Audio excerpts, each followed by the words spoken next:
Developing right now on Morning News Now, polar plunge. This morning, millions of people waking up to snow and freezing temperatures as more winter weather sweeps through the Midwest and Northeast. And it's only the beginning, with temperatures set to drop into the teens in some cities. We are tracking the conditions before you head out the door. Also this morning, doubling down, the Trump administration signaling plans to escalate its controversial anti-drug campaign, despite growing fallout over that double-tap boat strike that killed the survivors of a previous hit. Now Republican lawmakers defending the attack, while Democrats call it a war crime. It was entirely appropriate to strike the boat again. It is in no way violation of the law of war. This is not at all lawful or constitutional. If the Pentagon and our defense secretary are so proud of what they're doing, let the American people see that video.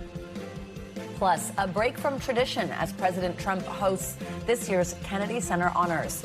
We will take you to Washington.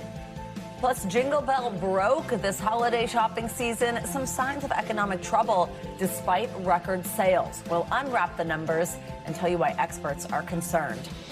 And a finale to remember this morning. Lando Norris, now the F1 world champion for the first time in his career. The thrilling finish at the Abu Dhabi Grand Prix that caps off a captivating season in Formula One racing. Certainly exciting. Good morning. I'm Christine Romans. I'm in for Joe today. Happy Monday morning. I'm Savannah Salger. Happy you're here, Christine. Thank you for joining us and kicking off your week with us. We're going to start this hour with that winter weather many of you are feeling right at home. This line of storms hammered the Midwest and is now headed toward the East Coast. Over the weekend, much of the Midwest and Great Lakes were covered in a thick blanket of snow as temperatures plummeted into the single digits. The overnight low in South Bend, Indiana, it was just 6 degrees. And in Illinois, look at this. These icy roads made for dangerous driving, with accidents reported up and down the highways like that jackknife truck we just showed you outside of Chicago. Yeah, the effects of the storm are being felt across the nation as the snow and ice forced ground stops at several major airports. That led to hundreds of flights being canceled or delayed over the weekend. Even more issues are expected today as this system now makes its way to the East Coast. Forecasters are saying temperatures throughout the mid-Atlantic will be between 5 and 15 degrees below average for this time of year. NBC News correspondent Maggie Vespa is in Rockford, Illinois, which is just west of Chicago. She's got the latest. Good morning, Maggie. Christine, Savannah, good morning from Rockford, which is currently covered in more than a foot of snow, with temperatures this morning in the single digits to boot. And you might have seen severe winter weather making a mess across much of the country this weekend. We have this incredibly striking video of a semi-truck that over the weekend jackknifed off a highway in northern Illinois, while drone video of a separate incident shows crews pulling a car to safety after it landed in a snowbank. Some parts of South Dakota and also Iowa getting more than 8 inches of snow over the weekend. And today we have more firing up. Cold temperatures, Arctic air hitting the East Coast, with some areas getting as much as 5 inches of snow out there. There's also a chance of localized flooding down south. So again, just a mess thanks to this massive system. Severe weather across the country, snarling air travel once again this weekend, with ground stops reported in Chicago and Atlanta, and nearly 10,000 flights delayed nationwide, of course, becoming something of a theme this winter. And guys, we are just getting started. Back to you. Ooh, December in the Midwest. Oh, no kidding. Maggie, thank you. Well, for the latest on this blast of Arctic weather, let's get a check of your Morning News Now forecast. NBC's meteorologist Andrea Romero joins us now. Andrea, good morning. Good morning, Christine and Savannah. And we have that winter weather affecting the mid-Atlantic and also parts of the Midwest this morning due to those cold temperatures. We can see over 14 million people are being impacted with these winter weather advisories, winter storm watches, as well as winter storm warnings. Focusing here in the mid-Atlantic, we can see that precipitation that's moving on through, and we can see those areas that now already have some snowfall extending from Kentucky into West Virginia and even into Virginia, and even parts here, extreme northern North Carolina. We're expecting accumulations in this area of maybe 3 to 5 inches from Roanoke into Richmond. So that's where most of the snowfall will be occurring throughout the day today. And then we also have this this wintry chill spreading across the area. We're talking about wind chills that are below zero in Minneapolis, Marquette, in Chicago. It's a wind chill of 18 degrees. And we even have the cold temperature here in the Northeast. In New York City, the wind chills are in the 20s, as well as in Boston, extending down into the capital of the nation, into Washington, D.C. And we're expecting those temperatures to continue to be cold throughout the whole day. So this wintry weather will definitely play a part in an impact of the conditions along the eastern part of the country. Meanwhile, out west, we're talking about rain and lots of it. We have an atmospheric river pumping in moisture into the Pacific Northwest. This is going to be a prolonged event. We have these flood watches in effect, and we're expecting all these conditions to continue throughout the week, possibly into Friday. There's a concern for flash flooding, for landslides in those areas. We can see the rain extending from Seattle into Portland. We have heavy rain developing today, as well as strong gusty winds, possibly up to 50 miles per hour. And then we're expecting another push of this moisture that will surge into the area, impacting Washington and Oregon, and bringing all those rainfall totals of 2 to 5, locally up to 12 inches, which could cause landslides, flash and coastal flooding. And then not only that, but not only are we talking about this rainfall amounts along the Pacific Northwest, but then we're also going to be seeing these clipper systems develop from this moisture, and we're going to be having snowfall amounts. They're going to be impacting. We can see maybe up to 8 inches can fall in areas of Michigan and even Wisconsin. Wow, 8 inches. Whew, it's beautiful, but it's a pain. I know it is, especially if you're dealing with the rain, the flooding concerns. You have to be careful. Never, obviously, drive through any roads that are flooded, because you never know how deep the water is. All right, Andrew Romero, thank you. All right, in Washington, we're learning new details from that controversial double-tap strike on an alleged drug boat in the Pacific on September 2nd. Admiral Frank Bradley, the commander who oversaw this attack, he told lawmakers in a closed-door briefing last week that all 11 people on that vessel were on a list of military targets. This is according to 2 U.S. officials and 1 person familiar with the congressional briefings. This comes as lawmakers continue to raise questions about whether the second strike, which reportedly killed 2 survivors still clinging to what was left of the boat, violated international law. An administration official said Bradley made clear in his briefings with lawmakers that he acted in complete compliance with the law throughout the operation. Moderator of Meet the Press, Kristen Welker, spoke with Republican Senator Tom Cotton, who was in that closed-door meeting with Admiral Bradley about this strike, and she has more highlights from their conversation. Hello there, Savannah and Christine. This week on Meet the Press, I spoke exclusively with Republican Senator Tom Cotton about NBC News exclusive reporting that Admiral Frank Bradley told lawmakers that everyone on the September 2nd strike on an alleged drug boat was on a list of military targets. Senator, it sounds like you're confirming. Did Admiral Bradley brief lawmakers that, in fact, all of the people on that boat were on a military target list? Is that accurate? I did not hear him personally say anything about a military target list. Now, he had several briefings throughout the day. I wasn't in the briefing, for instance, with Mark Warner, my counterpart in the Senate Intelligence Committee. I can only say what he told me. He said they had high confidence, based on multiple sources of intelligence, that everyone on that boat was part of a foreign terrorist organization and been designated by the U.S. government. So they could be legally targeted. They could be lethally and legally targeted, he argued. Yes. Okay. Both before the first strike and after the first strike. You can see my full interview and a whole lot more at MeetThePress.com. You can also get more Meet the Press right here on NBC News Now every weekday at 4 p.m. All right, Kristen, thank you. NBC News Capitol Hill correspondent Melanie Zanona joins us now with more on this and other headlines from Washington. Hey, Mel, good morning. So this military target list, it's not the only new information that we're getting out of that closed-door briefing. According to an official and also a person that was familiar with that briefing, the alleged drug boat was not even heading for the U.S. What other information did we get here? Yeah, that's exactly right. All this information coming from those briefings on Capitol Hill last week. And according to officials who briefed those lawmakers, the plan was for these traffickers to actually meet up with another larger vessel, transfer the drugs that they were allegedly carrying, and then for that boat to make its way to Suriname. That is a small country right off the coast of Venezuela. So this really just adds yet another layer and dimension to this controversy and questions about whether this strike was legal and justified, especially because, according to DEA officials, typically that route through Suriname would be destined for European markets. But officials said even during the briefing that even though these drugs were not necessarily headed for the U.S.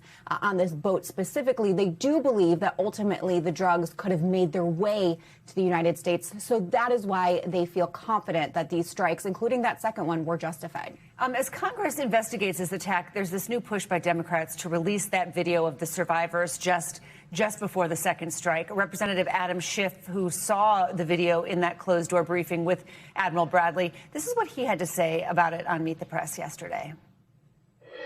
If the Pentagon and our defense secretary are so proud of what they're doing, let the American people see that video. Let the American people see two people standing on a capsized boat or sitting on a capsized boat and deliberately killed, and decide for themselves whether they're proud of what the country is doing. I can't imagine people will be proud of that. Melanie, how is the administration responding? Well, initially, President Trump sounded open to the idea of releasing the video. He said, I would have no problem with that. But the administration has not made a commitment since then to actually release the video. And in fact, over the weekend, Defense Secretary Pete Hegseth said they were still in the process of reviewing that video. He noted there were very sensitive sources and methods contained in that video. And so he said, whatever decision we make, we need to make sure it's a responsible one. The implication being there that they have not yet made that decision. And so it's entirely possible at this point that they actually don't end up releasing the video. Mel, we also want to ask you some other news here. This is from CBS News, airing an interview yesterday with Representative Marjorie Taylor Greene. It was her first sit-down interview since this pretty shocking announcement that she said she's going to be leaving Congress early next month. What did she say about what was behind this decision for her, and how did what we know about the change in her relationship with President Trump factor in? Well, the decision to actually resign, and she's resigning next month, she said was primarily driven by the fact that she was getting death threats to her and her family, and she just said it wasn't worth it. She didn't want to go through a bruising primary with Trump against her. She just said it was not worth it at the end of the day. But in terms of what she believes really drove the wedge between her and the president and was responsible for the fallout of their relationship, she says the straw that broke the camel's back was her support for releasing the Jeffrey Epstein files. She was one of 3 Republican women who signed what's known as a discharge petition that would force the release of those files. The White House and others really tried to pressure those women to drop off that discharge petition, but they didn't. But Marjorie Taylor Greene also notes that it had been a long time coming, that she'd been growing increasingly frustrated, believing that Trump was not delivering on his campaign promises. Let's just take a listen to what she said. A lot of things changed. I stood for women who were raped when they were 14 years old. And the president that I fought for 5 years called me a traitor for that. And so that changed the landscape of things. For an America First president, the #1 focus should have been domestic policy, and it wasn't. And so, of course, I was critical because those were my campaign promises.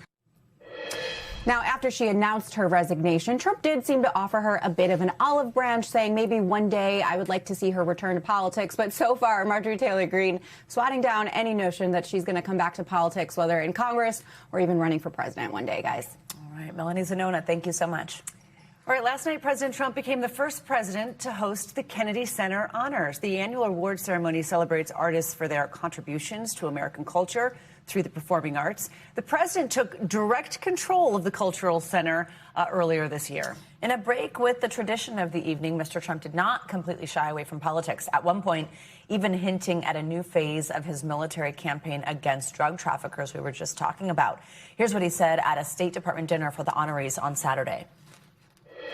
Drugs coming into our country by sea, down 94%. I'm trying to figure out who the other 6% is because, frankly, I think they are they got to be the bravest people. And we're going to start that same process on land because we know every route, we know every house, we know where they live, we know everything about them. And for more on this, let's bring in NBC News White House correspondent Monica Alba. And what an event. I mean, normally the president sits in a designated box and watches this. The president this time totally breaking with tradition and leading and emceeing the entire event. And it sounds like the president is also talking about expanding his campaign to potentially include other countries beyond Venezuela in his campaign against drugs. What do we know about that? Yeah, Christine and Savannah, he's essentially not ruling out that if there's another country that the U.S. determines is sending alleged drugs that they believe are destined for the United States, that they could be potentially subject to attack as well. He had made similar comments in recent days and, again, was asked about the country of Colombia potentially, and in that moment said perhaps that was a possibility.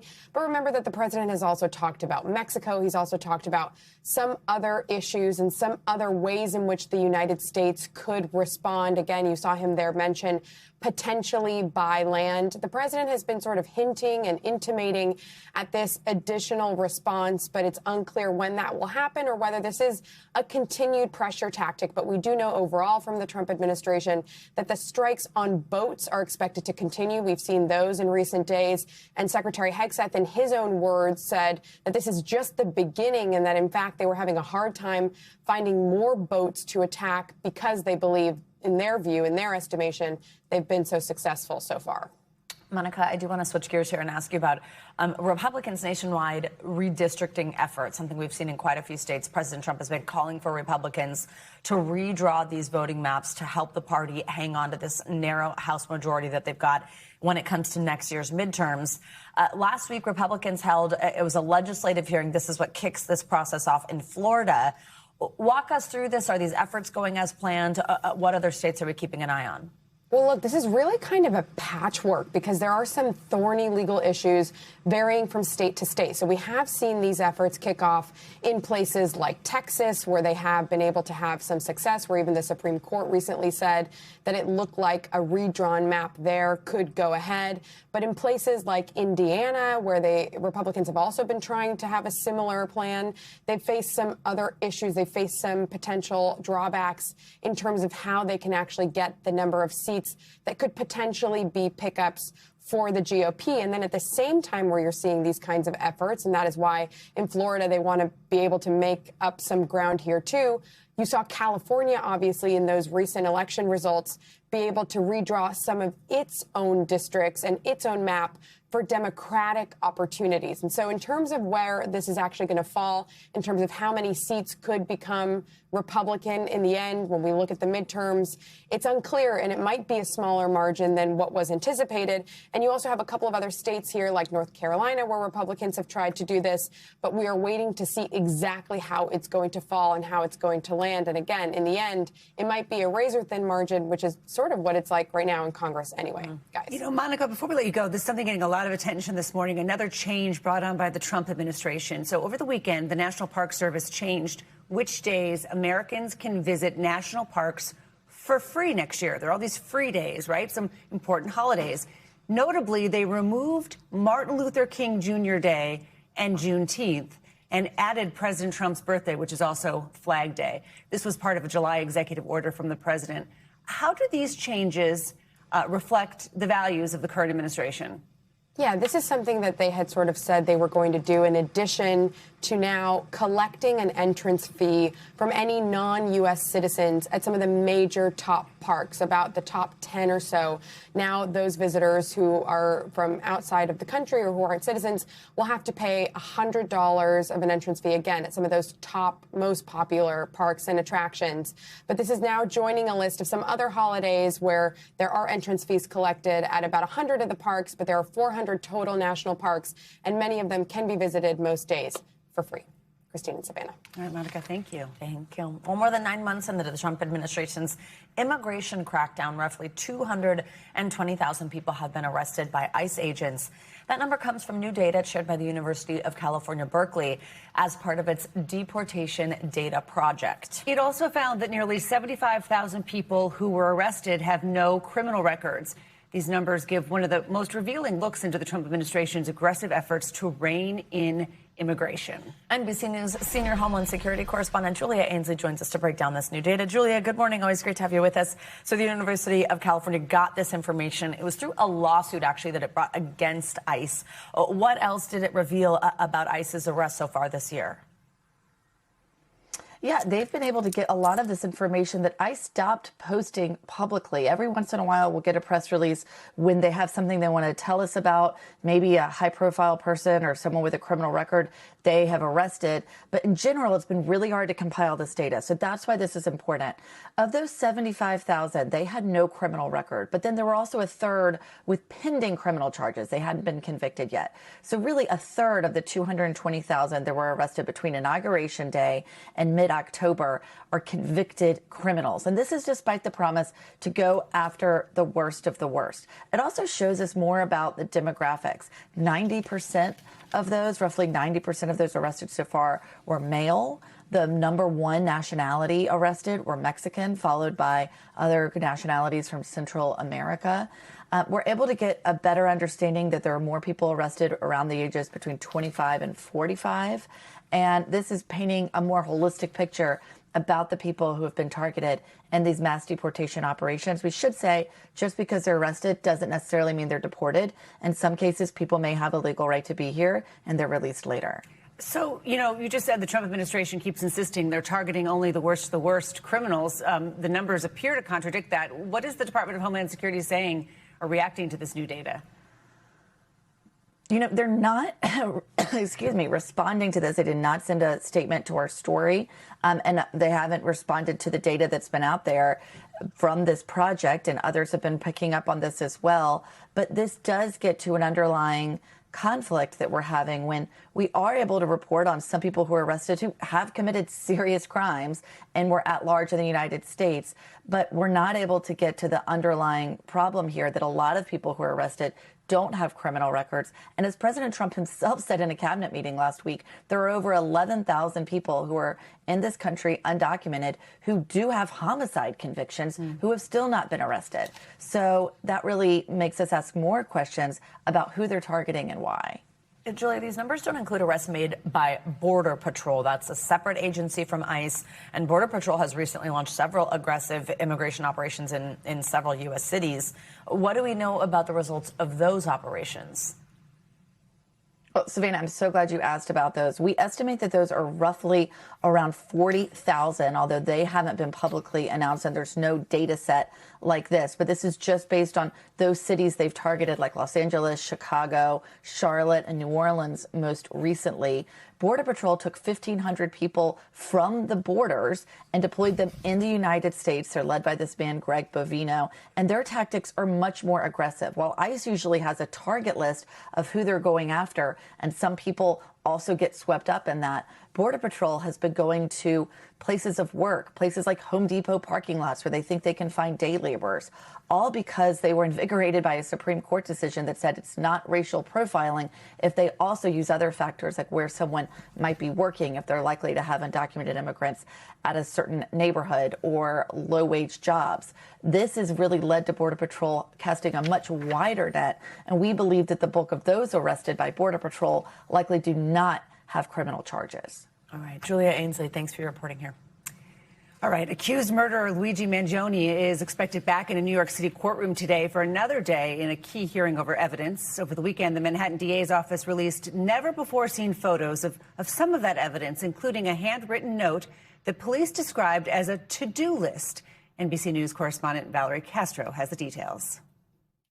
A closer look at what accused CEO killer Luigi Mangione was allegedly carrying the day of his arrest.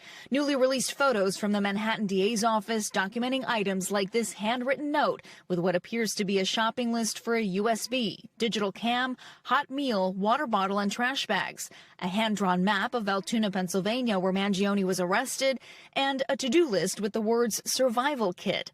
Police also collecting his clothes, a pocket knife, zip ties, and a Greyhound bus ticket from Philadelphia to Pittsburgh, arriving the night of the United Healthcare CEO's murder.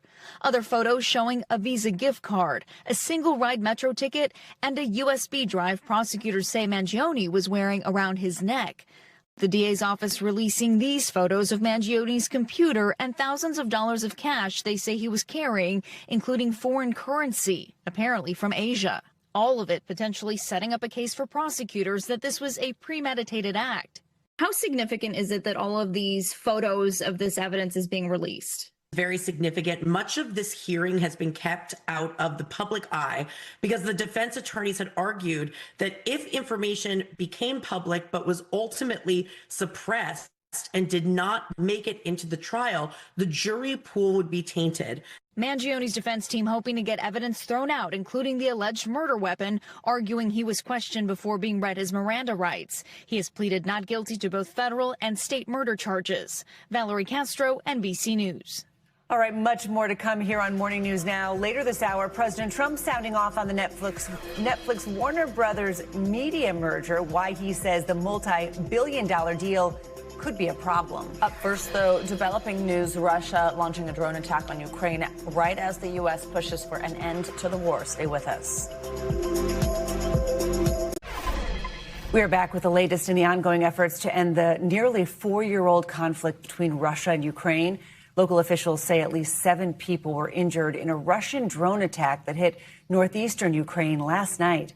It comes as the U.S. ramps up pressure on Kyiv to accept its peace proposal ahead of President Zelensky's meeting with European leaders in London today. NBC News international correspondent Molly Hunter joins us now with more. Molly. Christine, good morning. That's right. Massive attacks over the weekend on key Ukrainian infrastructure, including train stations and nuclear power plants. You mentioned that attack in Sumy. 7 injured is what we know from local officials. But this comes as the U.S. ramps up pressure on Ukraine to get a deal done. This also comes as Ukrainian President Zelensky is here in London meeting with his European counterparts in a last-ditch effort to strengthen his hand going into this final round of negotiations. Overnight, Russian drones pounded the northeastern region of Sumy, injuring at least 7 people, according to officials, as emergency workers battled the blaze, evacuating civilians from this apartment building. As the massive Russian attacks keep coming, President Trump told reporters Ukrainian President Zelensky isn't ready to sign the U.S.-authored peace proposal. I'm a little bit disappointed that President Zelensky hasn't yet read the proposal. That was as of a few hours ago. Following 3 days of talks between Ukrainian and American negotiators in the U.S., Trump said he believed Russia is on board. Russia's fine with it. Russia, I guess, would rather have the whole country when you think of it. But Russia is, I believe, fine with it. But I'm not sure that Zelensky's fine with it. But Russian President Putin has made no such announcement. Zelensky saying in his nightly address he expects information about everything that was said by Steve Witkoff and Jared Kushner when they met with Putin in Moscow last week. Adding he'd spoken to Trump's envoy and son-in-law over the weekend, calling it a constructive conversation, though not an easy one. The American president wants a deal and is tiring of the shuttle diplomacy, his eldest son taking questions in Doha this weekend. But is your hunch that President Trump is going to walk away? I think he may. What's good about my father and what's unique about my father is you don't know what he's going to do. But as Russian attacks target key infrastructure, for Ukrainians facing a 4th Christmas plunged into freezing darkness, a dignified deal that ends the fighting without a full capitulation to Russian demands can't come soon enough. Now, Christine, over the weekend, we also heard from Trump's outgoing U.S. envoy to Kyiv, Keith Kellogg, who said they are in the last 10 yards of this. He said they are so close. We have not heard that kind of language from the Ukrainians or the Russians. But Kellogg also said there were 2 real outstanding issues. The first, the fate of that key nuclear power plant, Zaporizhzhia nuclear power plant, and the second, territory that Ukraine may or may not have to give up in any kind of deal. Christine? All right, Molly, thank you for that. We have more developing international news this morning out of the Middle East. Israel and Hamas are set to move into the second phase of their ceasefire agreement. NBC News international correspondent Danielle Hamamdin joins us now to take us around the world in 60 seconds. Good morning, Danielle. Good morning, ladies. And the Israeli Prime Minister making these comments during a joint press conference with the German leader. He said that phase 1 of President Trump's plan is now nearly complete, but the body of one hostage remains in Gaza. Once the remains are returned, they can move on to phase 2, which calls for the demilitarization of Gaza and the presence of an international peacekeeping force. Netanyahu also said he'd be meeting with President Trump later this month. Now to the West African nation of Benin. A coup was announced over the weekend, only for the interior minister to declare in a social media post that it had indeed been foiled. A small group of soldiers had appeared on state television announcing the removal of the president. The interior minister said the armed forces and the leadership remained committed to the public. And finally, we still have a ways to go, but I think it's safe to say the countdown is on for the 2026 Winter Olympic Games. The Olympic flame starting its journey through Italy this weekend, beginning in Rome with its final destination, you know it, Milan and Cortina in 2 months' time. The relay will involve 10,000 torchbearers, culminating in the opening ceremony on February the 6th. Ladies, back to you. Wait for that. Thank you so much. Coming up, a controversial decision that could impact millions of families. Yeah, when we come back, the growing fallout after a federal panel voted to lift long-standing guidance on childhood vaccines. You're watching Morning News Now. We are back with a major change to the vaccine schedule for children. On Friday, a CDC panel voted to eliminate a long-standing recommendation that all newborns should be vaccinated against hepatitis B. The announcement is drawing harsh criticism from several medical experts. NBC News correspondent Ann Thompson has more. No, I'm sorry. The debate was impassioned. We will see more children and adolescents and adults infected with hepatitis B. And contentious. We have still not had any information or science presented. This is unconscionable. But Secretary Kennedy's hand-picked committee of vaccine advisors voted to end the recommendation that all infants get the hepatitis B vaccination at birth. Hepatitis B can lead to chronic liver disease, including liver failure and cancer. The vaccines all but eliminated the virus in children. One reason why the American Academy of Pediatrics blasts the change. Children in America are less safe. They are vulnerable when we have a duty to most protect them. Is there any evidence that the Hep B vaccine poses a danger to infants? None whatsoever.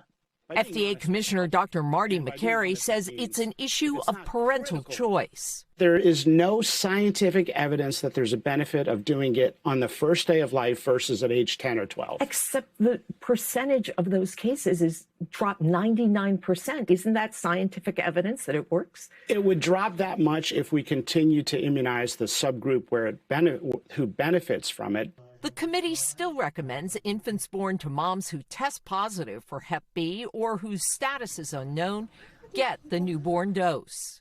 Ann Thompson, NBC News. All right, Ann, thank you. An engineer in the UK is taking recycling to the next level. Chris Dole worked for months gathering discarded vapes across the United Kingdom and repurposing the lithium batteries. He is now proving that disposable vapes are not so disposable after all. NBC Stay Tuned Now anchor Gadi Schwartz shows us how he used them to power his home. Behind every puff of a vape, there's a battery. Oh, look at that. Disposable vape. And this might be the guy that knows that better than anyone out there. There is a lithium-ion cell that is actually completely fully rechargeable. This e-bike battery. When we first met Chris Dole, he was using the batteries from disposable vapes to power an e-bike. Now he's taken the experiment to a whole new level. Chris collected 500 vapes that local shops were trying to get rid of and wired them up to power everything around him. Look at that. This is a massive power wall, so it's powering the laptop that I'm speaking to you on, it's powering the Wi-Fi up there, all the lights. I'm completely off-grid right now. And with the flip of a switch, the power goes to the rest of his home. I've been able to boil water with the kettle, flip on the microwave, turn on my oven. I pretty much could power everything in my house. Chris spent 7 months building the system and filming the process for a YouTube video, spending every night and weekend outside his full-time job as an engineer, hoping to show just how much power we're throwing away. These are all batteries that would have ended up in a landfill, right? Yeah, that's it, yes. And all of them have got incredibly rare earth materials inside of them. It's a massive problem in both the UK and the US. A recent study by the Public Interest Research Group found that Americans tossed out nearly 500,000 disposable vapes every day in 2023. In 1 year, that's enough lithium for over 3,000 massive electric vehicle batteries. The producer of that report says it's not easy to recycle them. It's expensive and challenging because you have to both interact with something that's a hazardous chemical and is electronic waste. But a lot of them are actually not legal to sell. Tobacco products are supposed to be regulated by the Food and Drug Administration, and nearly all of these disposable vape products are not allowed to be sold. He says most vapes you see on the shelves are imported and unregulated, but recent restrictions in some states have cut some of that down. Through the restriction on the flavors, that has actually made it more difficult to find these disposable vapes. Over in the UK, the government banned all single-use vapes in June, and Chris says it slowed the flow of waste, but it hasn't stopped it. Are you finding as many batteries as you used to? It's gone down, which is really good. I still am able to get hundreds and hundreds of these things. Chris also says the new refillable products seem to feed the same waste cycle. They're selling the whole kit for the same price as they did the disposable vapes. And you really can't find many pods anywhere. You're almost incentivized to keep buying the full kits and just treating them as disposable. Selling a razor and a blade together, but not selling blades. That is exactly what's happening. Which means Chris isn't running out of juice anytime soon. I've just bought quite a small electric vehicle, and I think I'm going to install this into the electric vehicle and have a car powered by disposable vapes. So first the bike, then the house, then potentially a car? Then potentially a car, yeah. That is definitely next on the list. Gotti Schwartz, NBC News. That's cool. Amazing. All right, coming up on Morning News Now, 'tis the season for holiday debt. Shopping this season, no matter what. I do fear that consumers, both lower income and upper income, might be bringing some debt into 2026. Okay, that's not good. When we come back, why experts say this year's record holiday shopping numbers may not add up to a good thing. And you could call him the comeback champ. This morning, F1 star Lando Norris celebrating his first ever F1 world title after a thrilling finish at the Abu Dhabi Grand Prix. So don't race off. We'll have all the excitement next.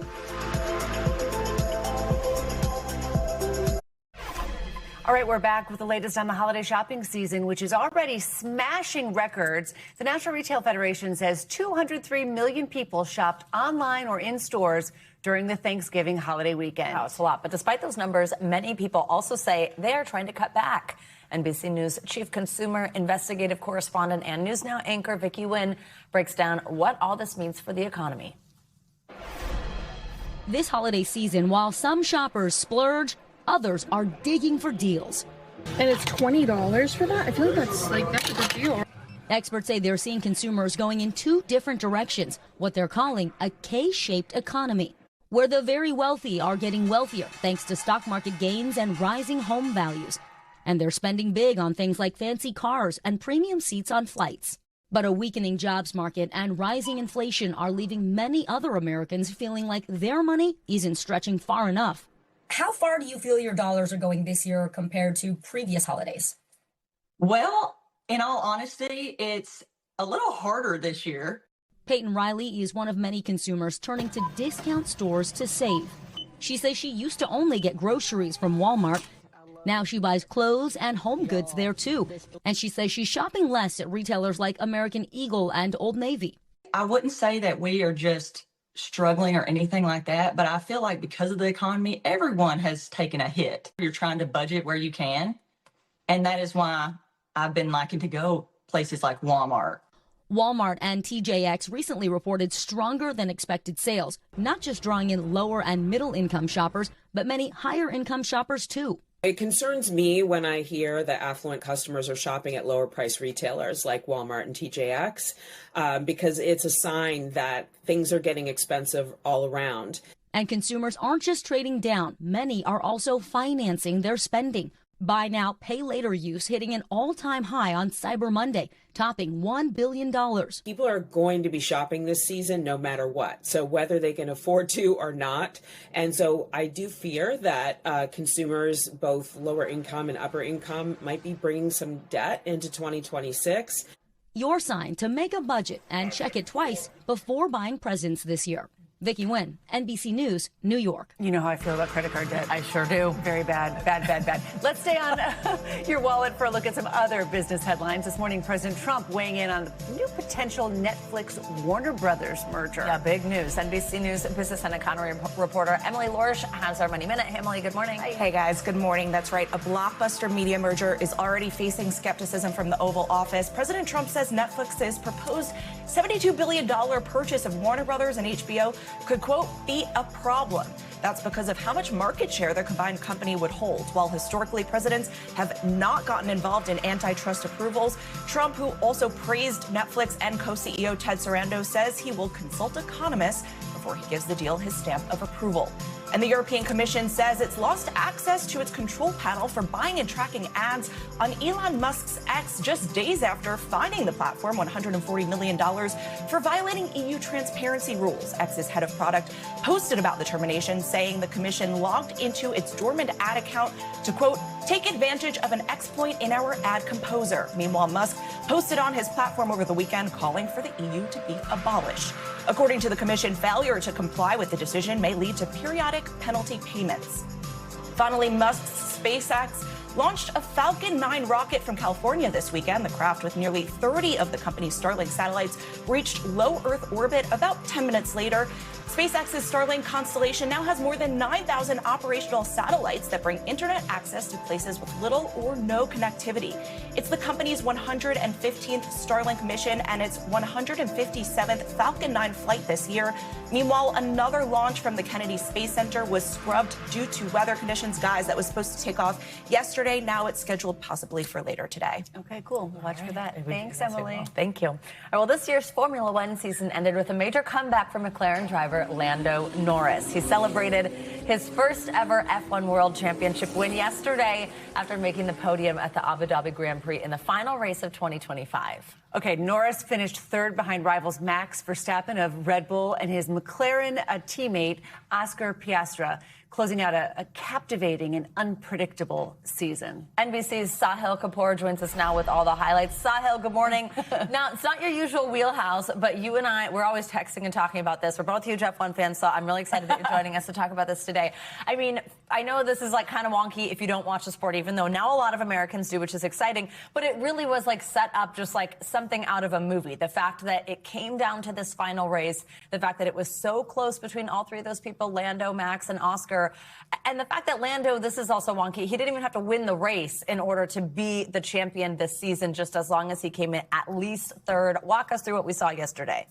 Yeah, just an absolutely extraordinary season, Savannah. I would put Lando's championship win down to three things: consistency, him peaking at the right time, and executing in the last race. By consistency, I mean Lando had more podiums than any of the three title contenders, and that really mattered in the end when it came to the point spread. Even when he had bad races, he didn't fall too far. He peaked at the perfect time in the final stretch of the season, especially in October and November. I'm thinking of the races in Mexico and Brazil. He just crushed the competition and gained a lot of points, which gave him that buffer toward the end, which he was able to use. And then most notably, as you mentioned, in the last race, he knew he didn't have to take risks. He could play the long game. He just needed a podium. Oscar was pretty speedy at the beginning in the first lap. He overtook Lando off the line, but Lando said, you can go ahead, it doesn't matter, I just need third place. And McLaren made a smart move in splitting the strategies to try to get Oscar to attack Max. So in the end, just 2 points. Lando won by just 2 points over Max Verstappen, one of the closest championship battles in F1 history. I've been watching the sport since I was a kid in the 1990s. This is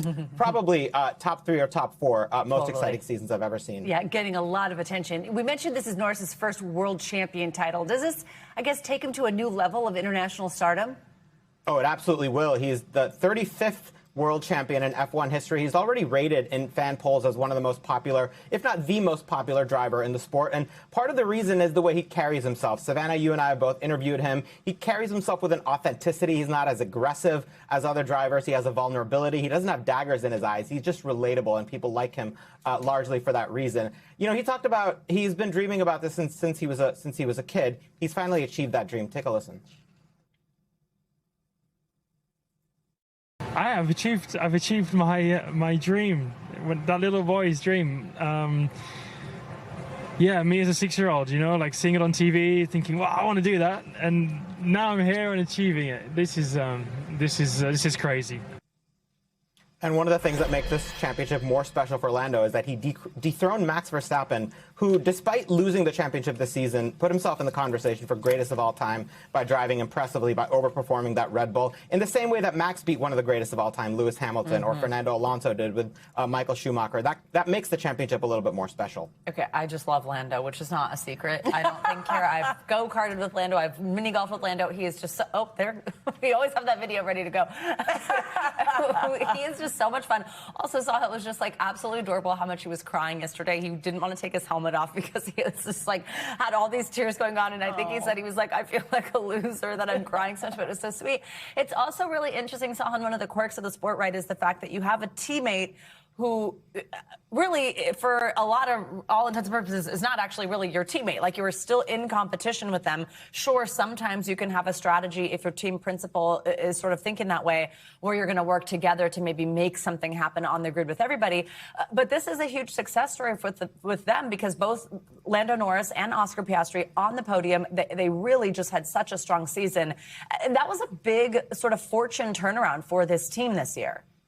It absolutely was. And yes, in F1, it's unique because your teammate is also your biggest competitor, unlike other sports. But McLaren had this extraordinary turnaround since 2019 when Lando first joined. They were not a strong car. They were languishing in the midfield, sometimes toward the back of the pack. And, you know, they changed their leadership structure. They developed the car differently. This is one of the things where drivers matter. You know, there's a trope in F1 that some people have that I don't like, that, you know, it's just the fastest car that always wins. Well, you don't just parachute into the fastest car by accident. It was Lando helping develop that car, giving feedback, and that new leadership structure that he really gelled with and helped galvanize that team over the last 6 years. In the same way that, you know, Michael Jordan didn't win championships without Scottie Pippen or Phil Jackson, but that doesn't devalue, you know, the team he built around him, because he was an essential component of it and he executed where it counted. Same with Lando here, guys. Exciting next season, too. Some big changes coming, a little bit more streamlining of the cars and stuff, so it'll be good to see. And more excuses to use that video of you. You gotta get to the car. Just so you know, he did say that I was a good driver in the go-kart. The mini golf, not so much. I'll take your word for it. Style, thank you very much. All right, coming up, his signature style helped transform an iconic Miami neighborhood. Now he's taking his show on the road.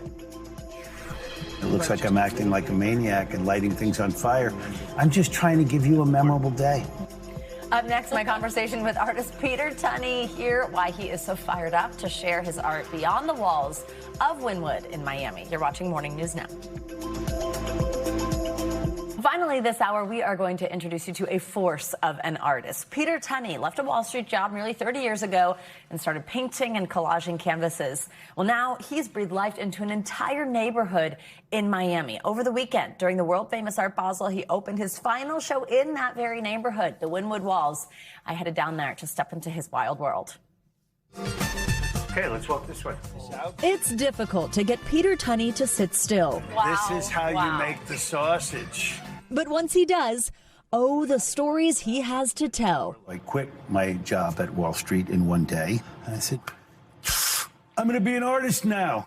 A pivotal career change for Tunney, because over the last 3 decades, his work has become highly sought after by collectors drawn to his signature collage style. How did you find a groove then? That's maybe the best question I've ever had, and I would just say being curious and paying attention, and also doing it every day. I mean, I figured out I've spent about 30,000 hours of my adult life making word paintings. Do you remember the first time you put gratitude on a canvas?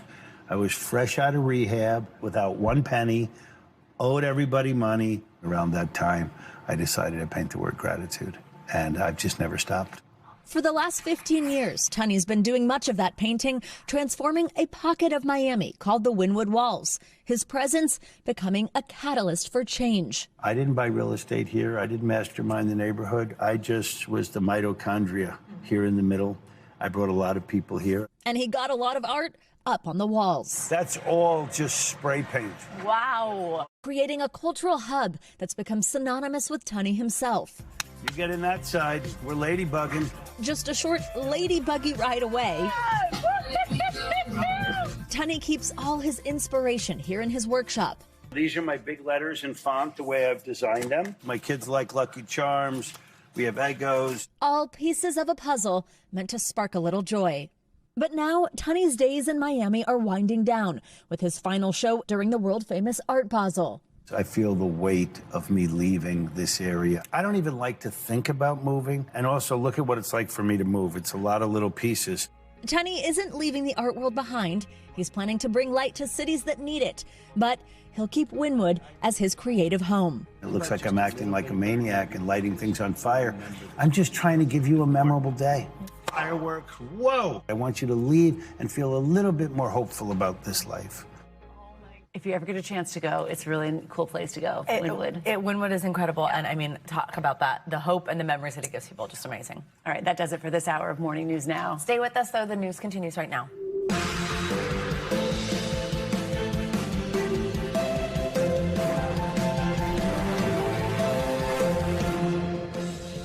Good morning. Happy Monday. Thanks very much for kicking off your week with us. I'm Savannah Sellers. And I'm Christine Romans. I'm in for Joe. Great to be here.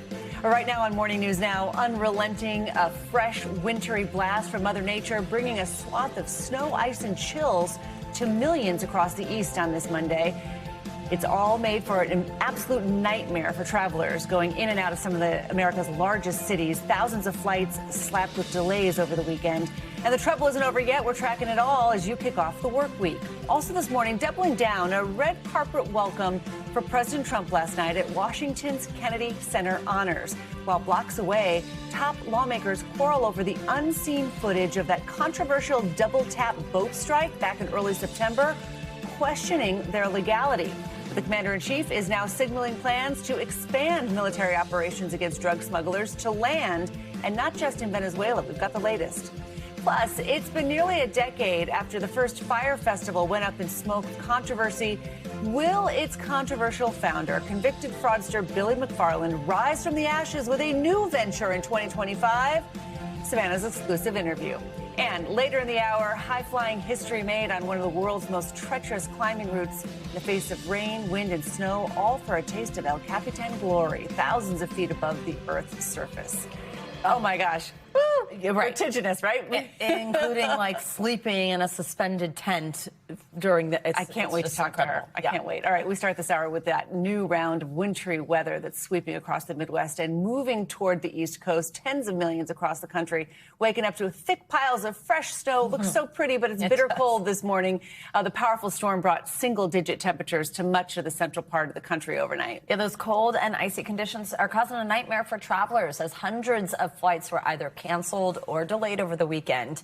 And those snow-covered roads, they've been snarling the morning commute for drivers from Illinois to Virginia, as the eastern part of the country is seeing much lower than average temperatures and then higher than average snowfall. NBC News meteorologist Andrea Romero will have her complete forecast in just a moment. But we are going to begin with Maggie Vespa. She's in Rockford, Illinois. It's about an hour's drive west of Chicago.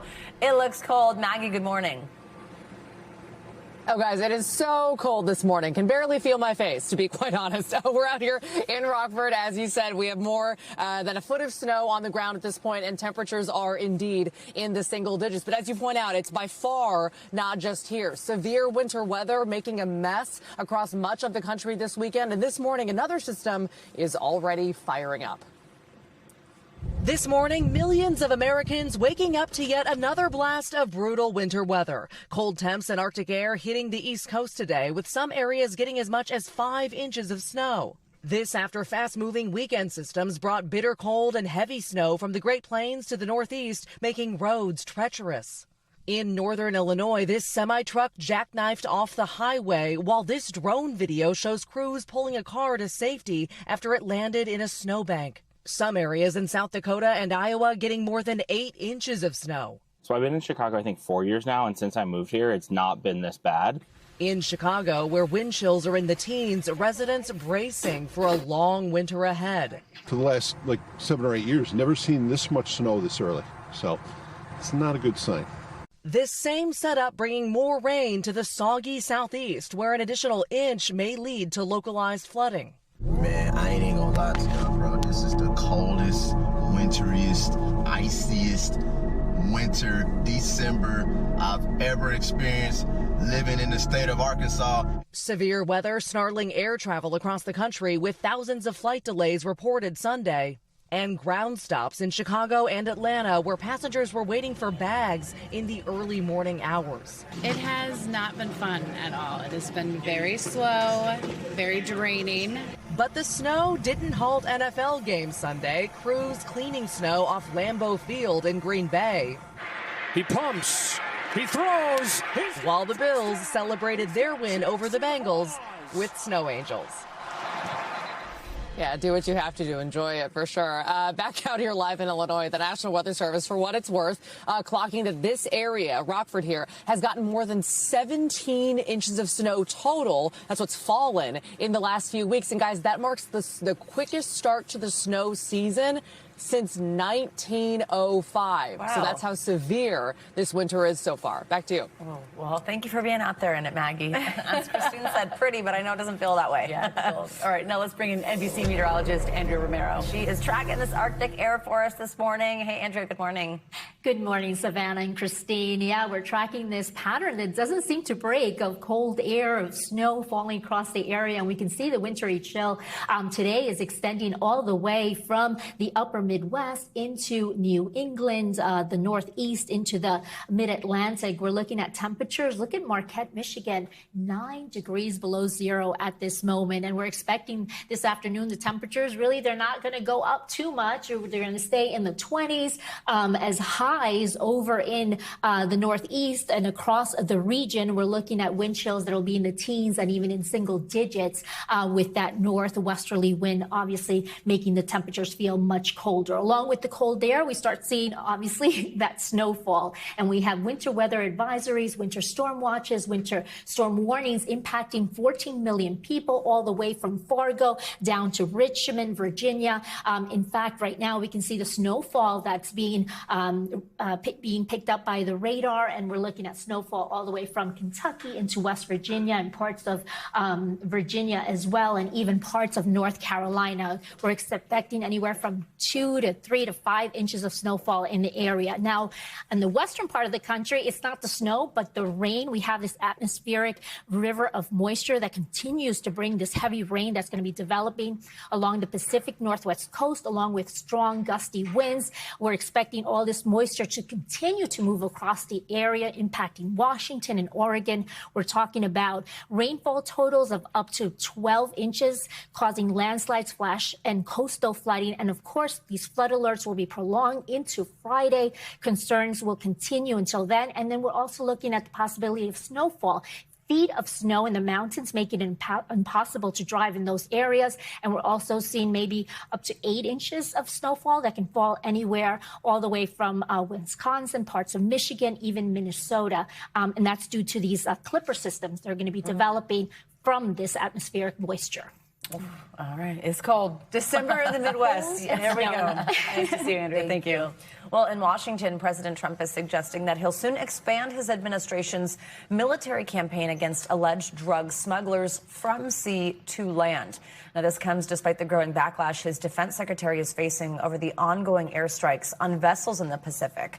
NBC News senior White House correspondent Gabe Gutierrez has the latest on all this from Washington for us. Hi, Gabe. Good morning.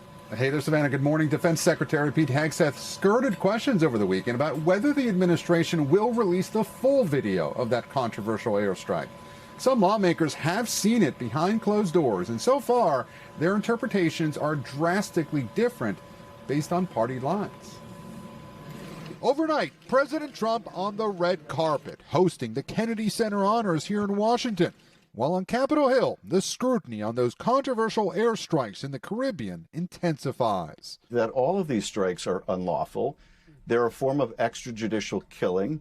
Congress investigating that controversial double-tap strike in early September that killed 11 people, including 2 survivors who lived through the initial attack.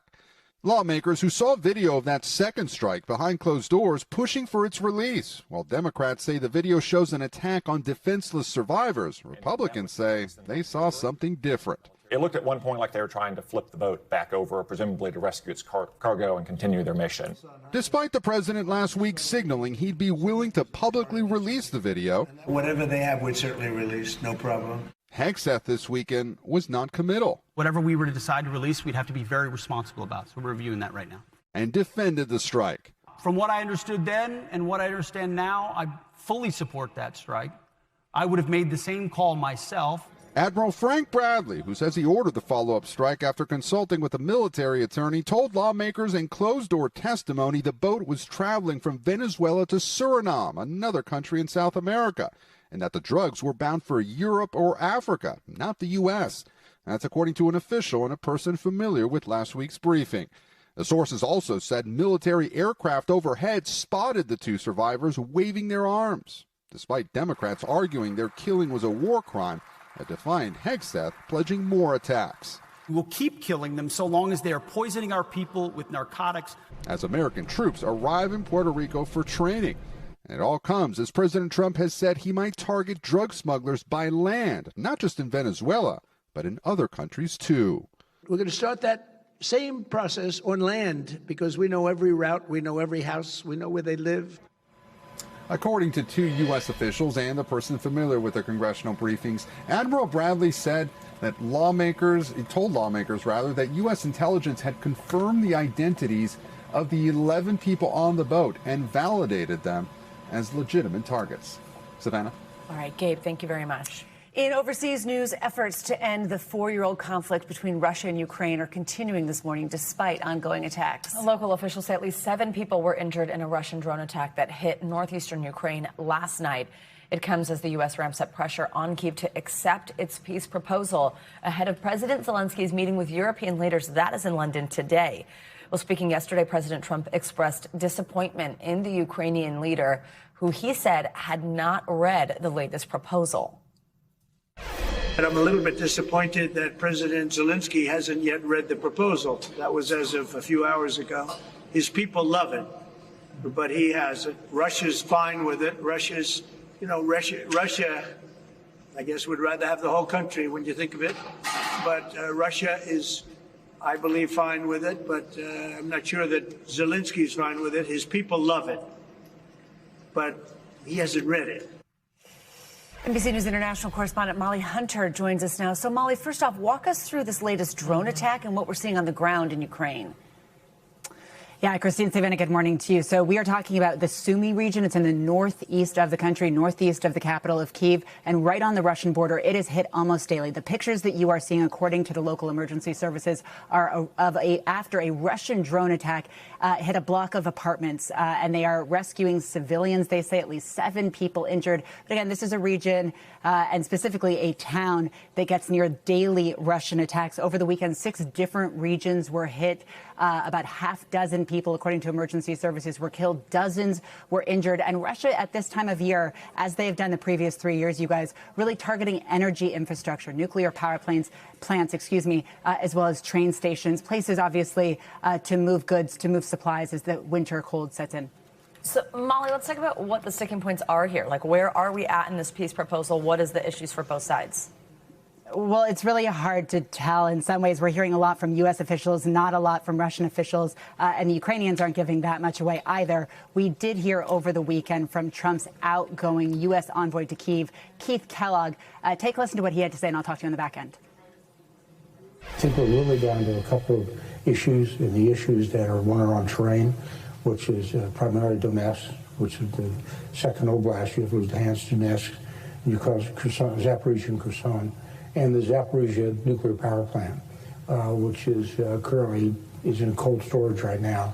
But that is a huge nuclear power plant. If we get those 2 issues settled, I think the rest of the things will work out fairly well. It's a pretty optimistic comment. He's talking about 2 issues. First, territory. What territory Ukraine may or may not cede in any final deal, whether or not Russia currently occupies the territory that they are talking about, a very sensitive issue for Ukrainians and for President Zelensky. And the second, the Zaporizhia nuclear power plant, a key nuclear power plant, of course. He says when both of these issues are taken care of, then, they may get to the finish line. He also said in that same speech over the weekend that they are in the final 10 yards. They are so close. We have not heard that kind of language from either the Ukrainians or Russians, you guys. And I want to be clear, we haven't heard either side kind of come down or kind of summarize the final sticking points. Yeah. The territory issue for the Ukrainians is the ball game. So until that's figured out, I'm not sure we have a deal. Molly, we heard the president just a moment ago saying that Ukraine's president hadn't read the peace plan. The U.S. president claiming the leader's team loves it. What are we hearing from Zelensky himself? And what are we expecting from his meeting with European leaders today?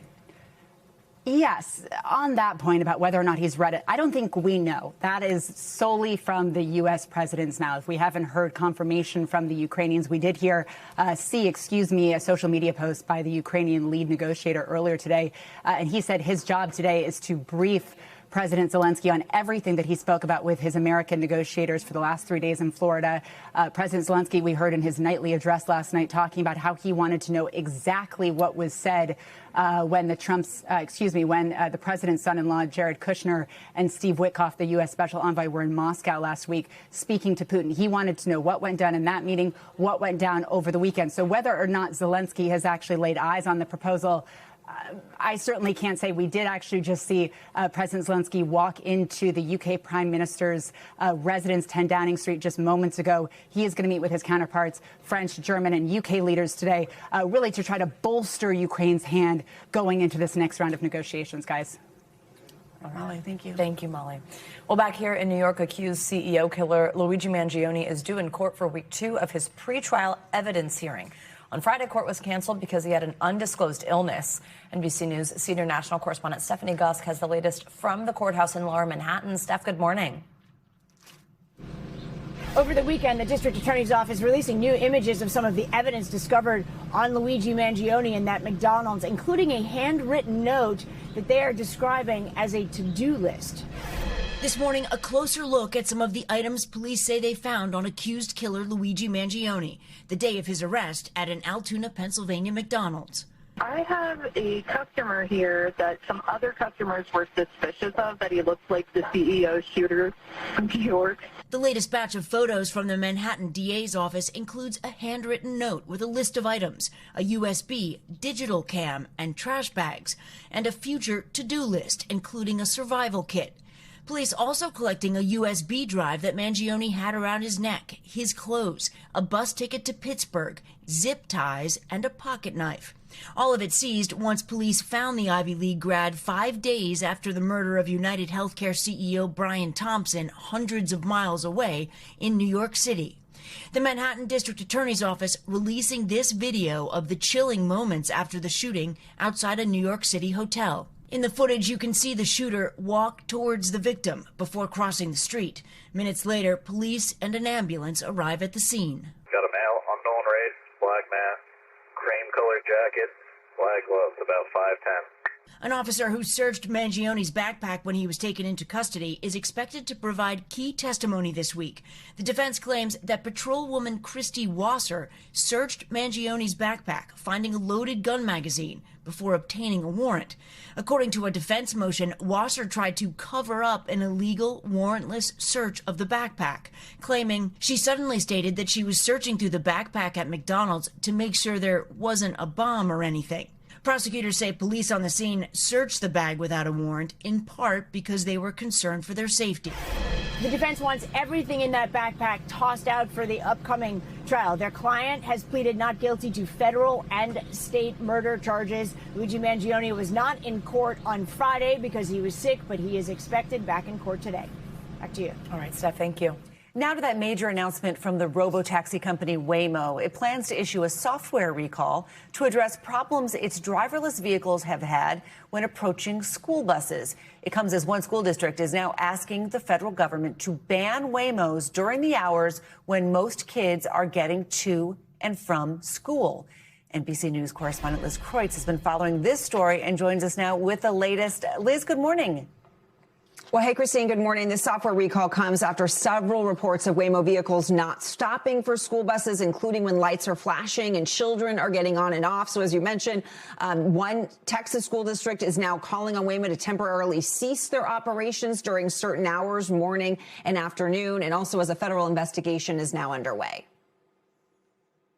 This morning, the driverless vehicle company Waymo pulling a major U-turn, issuing a voluntary software recall for its fleet after close calls like these. The robo-taxis captured driving through school bus stop signs in Texas with children just feet away. The Austin Independent School District now saying there have been 20 violations since the start of the school year, releasing videos showing Waymo's ignoring buses with the stop arm extended. Even before the recall, the company began rolling out software updates to fix the bug that causes driverless vehicles to illegally pass school buses. Waymo just drove around the school bus. The problem was first identified in October when a Waymo drove past this school bus in Atlanta as children were hopping off. That incident prompting a federal investigation by the National Highway Transportation Safety Administration. The district in Austin now asking the agency to partially ban Waymo's operations during the morning and evening commutes, writing the company's software updates are clearly not working as intended, adding we cannot allow Waymo to continue endangering our students while it attempts to implement a fix.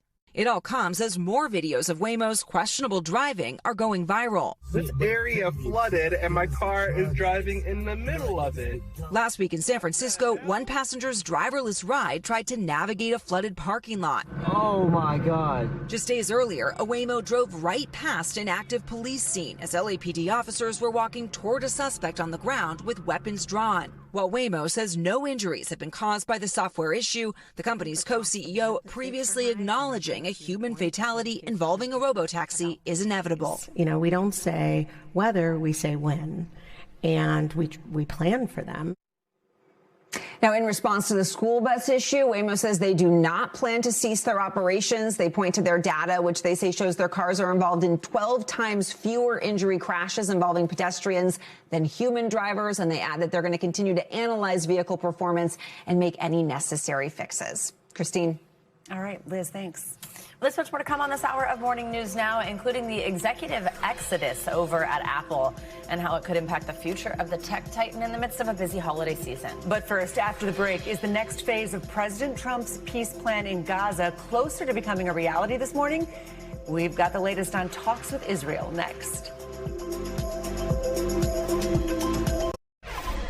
We are back with the latest from the Middle East, where the next phase of President Trump's peace plan in Gaza could soon move forward. Israeli Prime Minister Benjamin Netanyahu said during a press conference yesterday that a second phase of the president's 20-point plan is, quote, close. He also said that he will meet with President Trump later this month. Yeah, the first phase of the 20-point peace plan took effect on October 10th. Since the truce began, Hamas has returned all 20 living hostages and the remains of 27 others in exchange for thousands of Palestinian prisoners and detainees. The remains of one hostage are believed to still be in Gaza. NBC News International correspondent Matt Bradley joins us now from Tel Aviv with the latest on all this. Matt, good morning. So what do we know at this point about the second phase of the president's peace deal, his upcoming meeting with Netanyahu? How do we think this plays out? Yeah, well, there's not a lot that we do know, because the fact is that while we have reached what seems like the closing phases of that first phase, we don't have much in the way of planning or information about what the second phase is going to look like. And Benjamin Netanyahu, Israel's prime minister, came out publicly last night and said that while he basically welcomes the second phase of this plan, he doesn't have a lot of optimism that it's going to be effective. And I've been hearing this from top officials in the Israeli government and on the Palestinian negotiating side as well. And there isn't a lot of real clarity on what this second phase is going to mean. In theory, the idea is that it's going to impose security on the Gaza Strip that won't involve Israel or Hamas. And this is going to come in the way of an international stabilization force as laid out in Donald Trump's 20-point plan. The negotiations for that stabilization force have largely stalled, and while it looks as though it's still going on, we haven't heard any real volunteer, expressions of volunteering from any of the major Muslim or Middle Eastern countries, Arab countries, who had been considered as the primary countries who would be participating by throwing in their own forces in order to keep the peace in the Gaza Strip. And that is a very important phrase: keeping the peace versus imposing peace. A lot of these countries who would participate don't want to be imposing peace on the Gaza Strip. They don't want to be combatants in a fresh war in Gaza. They'd like to be more of a lighter police force that is doing the work that Israel is kind of doing right now in the Gaza Strip. But there has been so much violence over the past 2 months, ever since this ceasefire came into effect, that a lot of these countries have been not so optimistic about whether or not there's going to be any peace to keep. Yeah, I mean, you mentioned the ceasefire took effect nearly 2 months ago. Violence has not completely stopped. What is the latest on the ground? Yeah, well, we've seen hundreds of people have been killed, nearly 400, according to the Palestinian Ministry of Health in the Gaza Strip, which is ruled by Hamas. Hundreds more have been injured, and there have been recurring firefights throughout the Gaza Strip between Israeli forces and what the Israelis say are militants led by, or that are, Hamas terrorists. And this is, this is from the Israeli perspective, what they are saying. Now, at the same time, Hamas has repeatedly accused the Israelis, and Palestinian officials repeatedly accused the Israelis of violating the ceasefire, including with several sets of airstrikes up and down the Gaza Strip ever since this ceasefire first came into effect. So what we're seeing now is something that we're actually seeing along the fringes of Israel's borders throughout the region, which is a very, very sensitive and tenuous peace or ceasefire, along with continued violence, mostly committed on the Israeli side. All right, Matt Bradley, thank you very much. All right, developing news now. Thailand has launched new airstrikes into Cambodia, reigniting tensions at the border. NBC News international correspondent Danielle Hamamdjian joins us now to take us around the world in 60 seconds. Hi, Danielle. Good morning. Good morning, ladies. It's not really clear what triggered this latest round of violence, but fighting has reignited between Thailand and Cambodia in 5 different areas alongside their disputed border. Both sides blaming each other, with Thailand carrying out airstrikes on what it said were Cambodian military installations. Cambodia says at least 4 people were killed. Over to Paris now, and more bad news for the Louvre Museum. This time it concerns the library of the Egyptian Antiquities Department. The museum says a water pipe leak last month damaged hundreds of works, including periodicals and historical magazines. However, no precious books were affected. And by the way, police still haven't found those jewels that were stolen back in October. And finally, leaving you with this fabulous German tradition, the Santa Claus Run, everyone. They came from all over Germany to the suburb of Berlin and ran their hearts out. Rules and conditions: no prior athletic training required, but the dress code mandatory, of course. I love it. Me too, so much. Danielle, that's the picture I needed today. Yeah. Thank you. That's my awesome. kind of run. Thank you. All right, coming up, a chance at redemption for the founder of that controversial Fire Festival. Yeah, after the break, our exclusive interview with convicted fraudster Billy McFarland just after his latest concert event that actually happened this weekend. That's up next.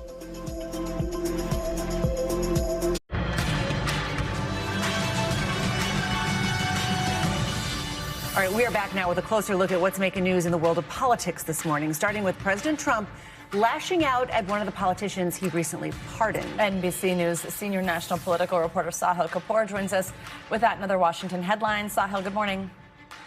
Good morning, Savannah and Christine. We begin today in politics with President Trump attacking Congressman Henry Cuellar of Texas for a lack of loyalty after he announced his re-election bid as a Democrat, despite receiving a pardon from the president on charges of money laundering and bribery, for which he was indicted last year.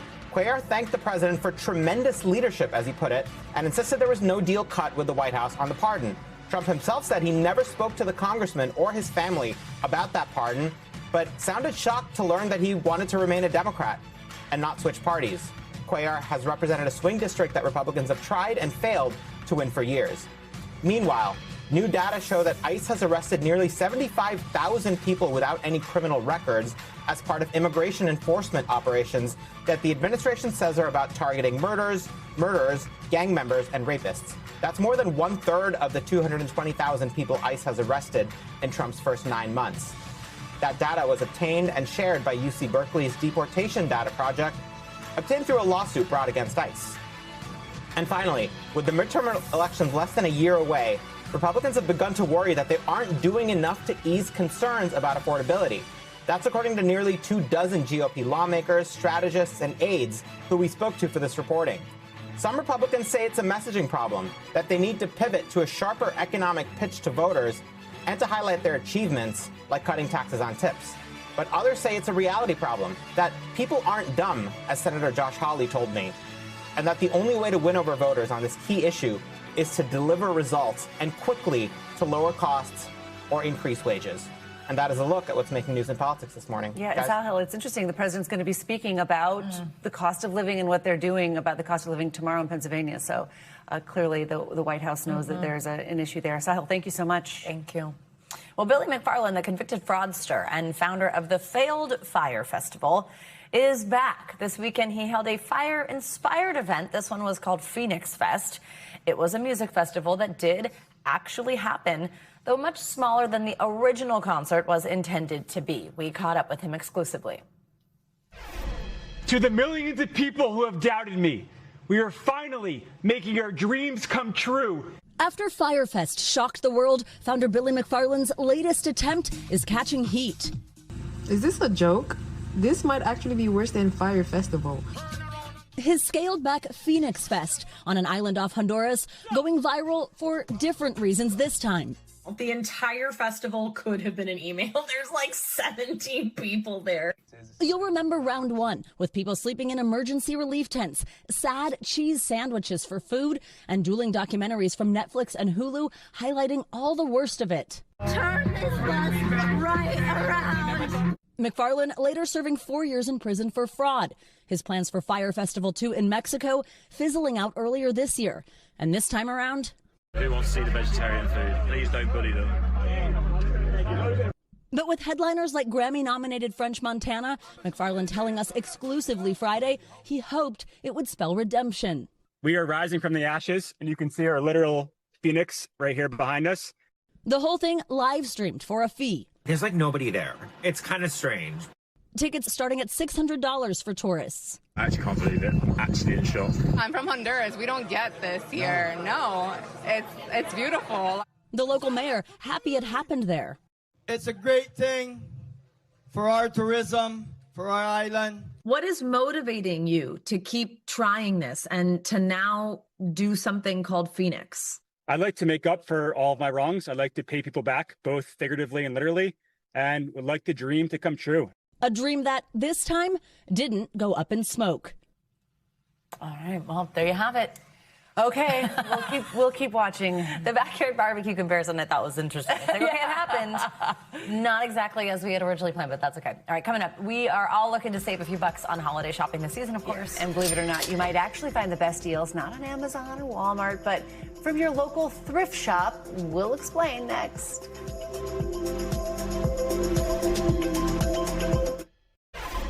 I love to save some money. We are back now with ways to help you maximize your savings as you check off that holiday shopping list. And from cash back perks to resale sites, there's no reason to break the bank this holiday season. No. NBC News business correspondent Brian Chung joins us now with everything you need to know. I love a good thrift shop visit, guys. I don't know about you. And you know, young people really love it too. Like my kids love to go to thrift shops. I couldn't believe it. No, it's like big with young people now. I thought it was like granny territory, but they loved it. So tell me, what should we know about going to thrift shops? Yeah, well, I mean, look, beyond just the endorphins of finding something, I feel like you did the work, right? That's the whole point of thrift shops. But look, more people are saying they're planning on doing thrifting this holiday shopping season, in part to get around tariffs, because obviously if it's secondhand, it's not being imported right now, so it's not getting slapped with those added levies. In fact, 60%, according to a recent ThredUp survey, saying that they would plan on doing secondhand thrifting this season. Now, a few platforms I should point people to if you don't want to physically go to a store like Goodwill, you can do a lot of this online. ThredUp, Poshmark, Depop, these are great places for apparel, shoes, handbags.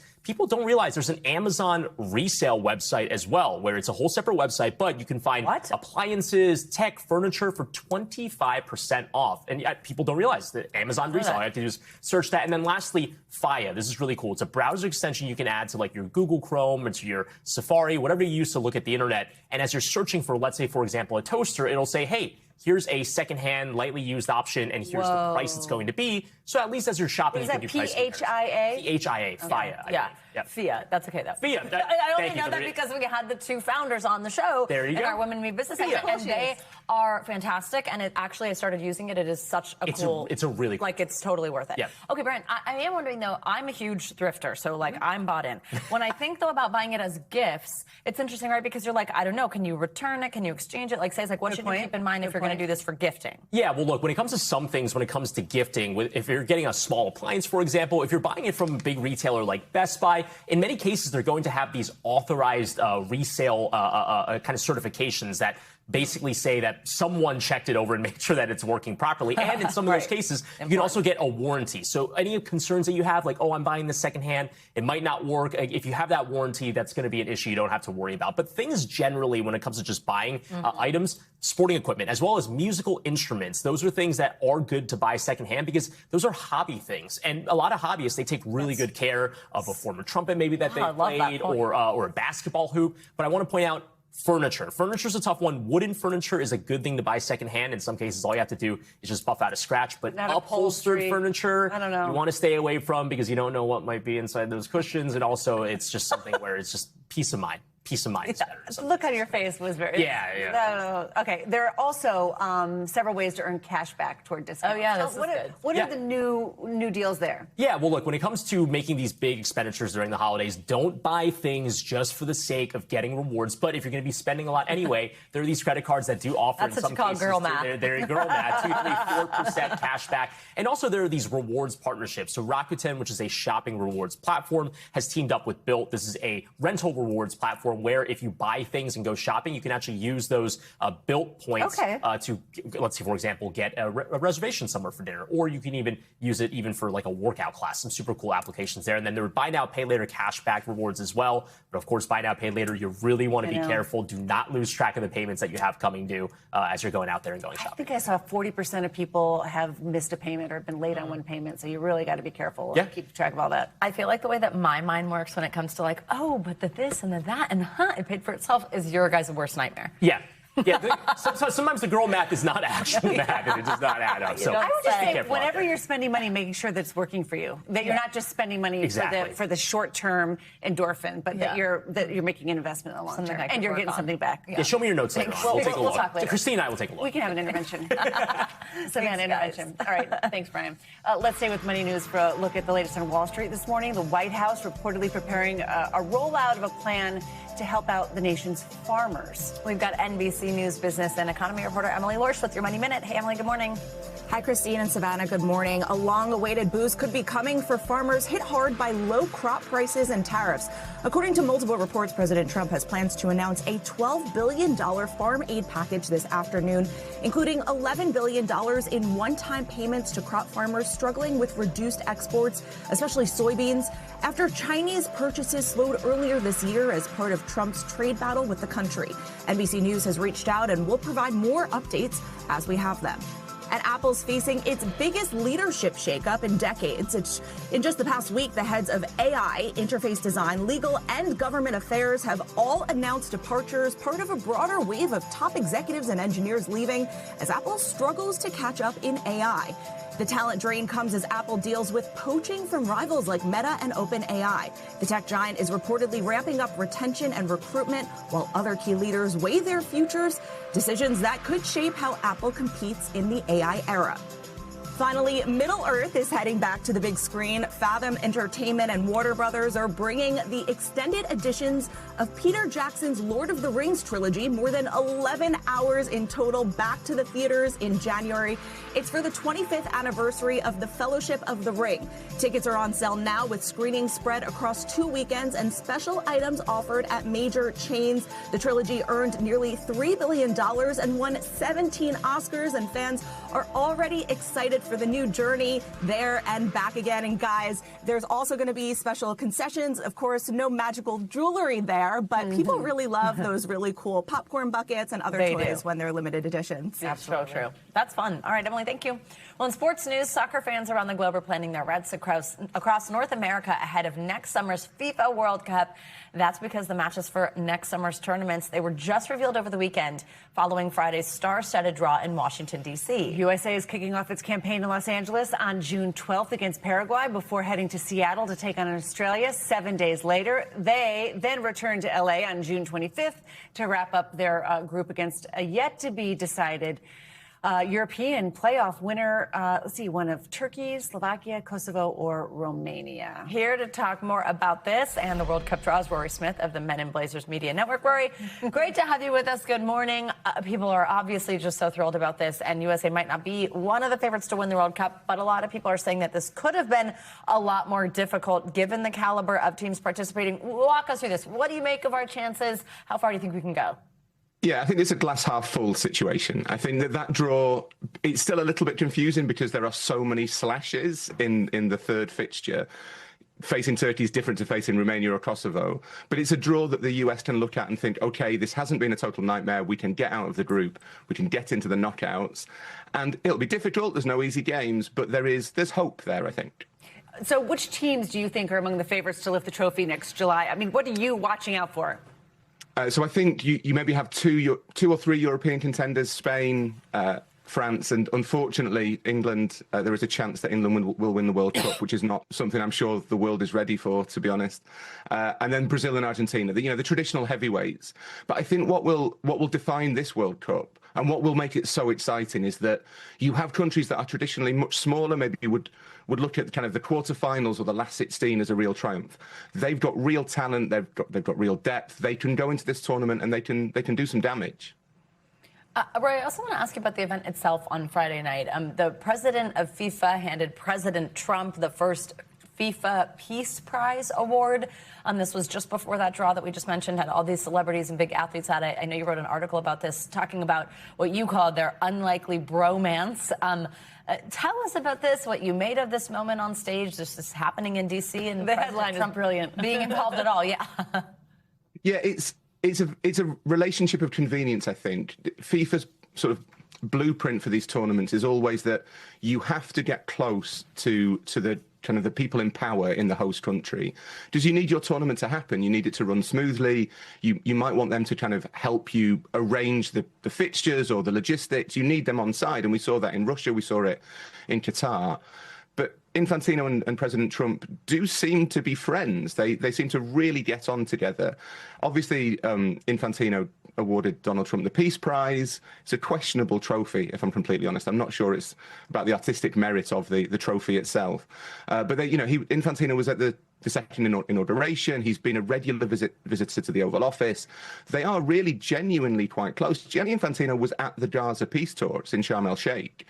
He was, I think, one of 4 non-heads of state there, and the others were like the head of the UN. He's really been able to use his relationship with Trump to access positions of power. Fascinating. It really is. Rory Smith, thank you so much. Good to have you. Coming up, an amazing ascent that's making history this morning. When we come back, we're going one-on-one with the first woman to free climb the longest route of the legendary El Capitan. And if that wasn't hard enough, she did it during a days-long storm. Stay with us. That's next.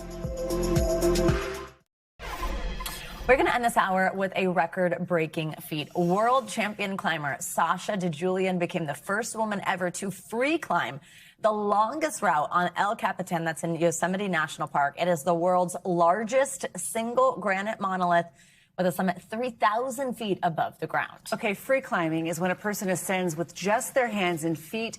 They only use equipment and rope to protect them from falling. This climb took Sasha 23 days, 8 of which she spent crouched in her portaledge. That is a hanging tent. She had to ride out an intense storm. She was suspended 2,600 feet in the air while getting pummeled with rain, wind, and snow. I'm literally like, I'm like almost struck into silence by that video of the tent. We're so excited to have Sasha here in studio with us. Sasha, good morning. Congratulations on such an incredible, I mean, it's seriously amazing. Just for more context about just how tall this is, 2 of the Empire State Building, taller than that. You're up there, you're hanging there, you're in a tent hanging there. First, just what did it feel like when you finally did it, when you finished? Well, thank you so much for having me today. I stepped onto the summit and I started laughing because I hadn't walked in 23 days. Oh, wow. And goodness. I was like, what an odyssey we went through. So yeah, I felt very emotional. I started to cry and then I honestly just laughed. Can we talk about this storm? So you're in something called a portaledge. You basically are hunkered down in this brutal, freezing storm. How do you survive something like that? So a portaledge is essentially a 4-foot by 6-foot small suspended tent. And during the storm, it wasn't on the forecast, obviously, when we left the ground. We were 10 days in to a push ascent, 400 feet from the summit. And it was really grueling mentally because the storm kept extending and the winds got to be around 50 miles per hour. Oh, my goodness. The tent got very wet on the inside, so I spent a lot of time actually trying to keep things dry. So I would take my clothes and like mop up the wetness, and then I would wrap the wet clothes around my body because I knew that my body heat would evaporate the water, and that would be like the only way to dry. As if climbing it wasn't enough. Right. You have to like battle Mother Nature too. Oh my goodness. I can't even get over the tent. So it's literally just hanging there. What is the bottom of it like? The bottom is a Dyneema fabric structure, so very thin. You're held up by what's called a master point, which is where the point of all of the tension is held so that you're secure. But you sleep with a harness on or like a sling in case, you don't want to take a... Are you scared? Were you ever scared? I was scared when it was really high winds because my tent pole was caving in and I was afraid it was going to snap. And then there was really intense thunder and lightning. And the thunder and lightning was like very close to each other. And then after the temps rose, there was falling ice chunks all around us. But at least she had a tent. I mean, the other pictures, she's just hanging off a granite slab. What made you want to make this climb? And what's the biggest lesson, I guess? Is there a lesson you took away from it? There are so many lessons and obviously a lot that I need to still process and digest. But I had started trying this climb about 3 years ago. And so it was a long time dream of mine in my climbing career. And I think that the lesson that I took that's been the most sound is you don't know what you're capable of until you get out there and you try. And this was a goal that was so big and so audacious for me that it kept me up at night thinking about it and feeling like it was bigger than me and I didn't know if I could achieve it. And now I'm just so grateful for the opportunity to go after it and experience the kind of lifelong memory of going through that adventure. Oh my gosh. What's the next goal? The next goal, so I'm taking a week off. Only a week. Maybe 2. And then I want to figure that out. Like, I am most motivated by what I feel really passionate about. And when I find a climb that really excites me, then I go all in for it. And so I'm not sure yet what that next one is, but I'm excited about starting the process again. Sasha DeJulian, thank you so much. By the way, check out her book, her memoir, Take the Lead. There it is right there. Just incredible accounts of how you've been able to accomplish any of this. It's just amazing. Congrats on this climb. Thank you guys so much. Great to meet you and have you with us. Gives another day at the office, new meaning to us, right? That does it for this hour of Morning News Now. Stay with us, though. The news continues right now. We thank you for watching, and remember, stay updated on breaking news and top stories on the NBC News app or watch live on our YouTube channel.